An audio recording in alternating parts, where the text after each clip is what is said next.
I'm Amy Cherry. This local news is a service of Flagler County's Toyota dealer, Beaver Toyota, here to wow ya. Joseph Bova is accused of fatally shooting a gas station clerk execution style in 2013, but it's unclear whether he'll ever stand trial for the crime.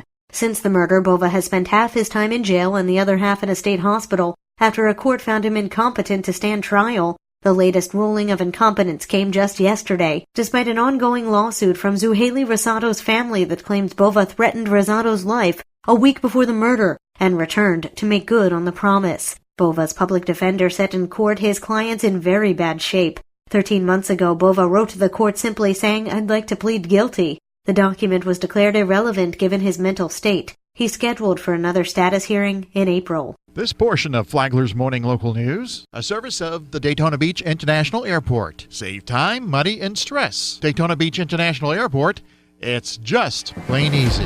Brianna Rice of Flagler County is charged with domestic battery after she reportedly stabbed her boyfriend with an alarm clock. Rice stabbed her boyfriend, Jesse Park, in the left arm, then attacked him while in their home. Pack had a small lump on his head when police arrived, this all according to a Flagler County Sheriff's report. Pack requested Rice be taken into involuntary custody for a mental screening under the state's Baker Act. He told deputies she was drunk and just went crazy. Rice claimed she had nothing to do with Pack's injury and that he was injured by a door that fell on him. According to the report, she told deputies she never used an alarm clock to stab him and she never hurt him. Rice was charged with domestic battery and remained jailed Thursday with no bond.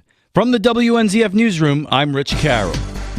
Neighbors and animal rights advocates look to solve a citywide cat controversy. Tony Magoo has more. Palm Coast officials are looking to strike a balance between how the city maintains population controls on feral and free-roaming cats. The city's Animal Control Division is working with the Flagler Humane Society and Community Cats of Palm Coast, and they've been doing this since 2016. They've executed a trap-neuter return program, which the city calls its Community Cat Diversion Program. The goal is to reduce the population of strays and wild cats. Barbara Grossman, the city's code enforcement manager, said the goal is to find a balance between community cats and neighbors. Flagler Humane Society officials contend that many of the ferals are unadoptable. So for the past couple of years, their agenda is to trap the animals, spay or neuter them, vaccinate them for rabies, and then return them to the community where they were originally captured. Community Cats of Palm Coast founder Elizabeth Robinson called for a change in the community's mindset. She says these animals are going to be here. They're not going to disappear tomorrow. For Flagler's Morning News, I'm Tony Magoo.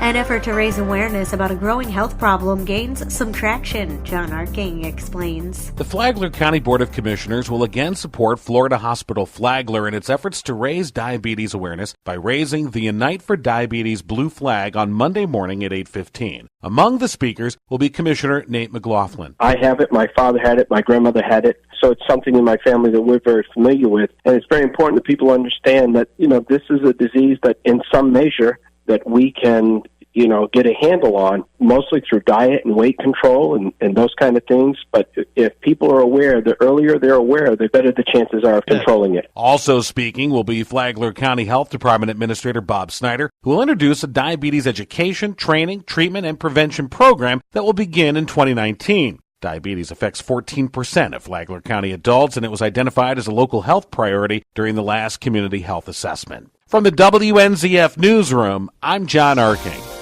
A legendary B-25 bomber is among 24 aircraft that will be at this weekend's Freedom Fest at Flagler Executive Airport.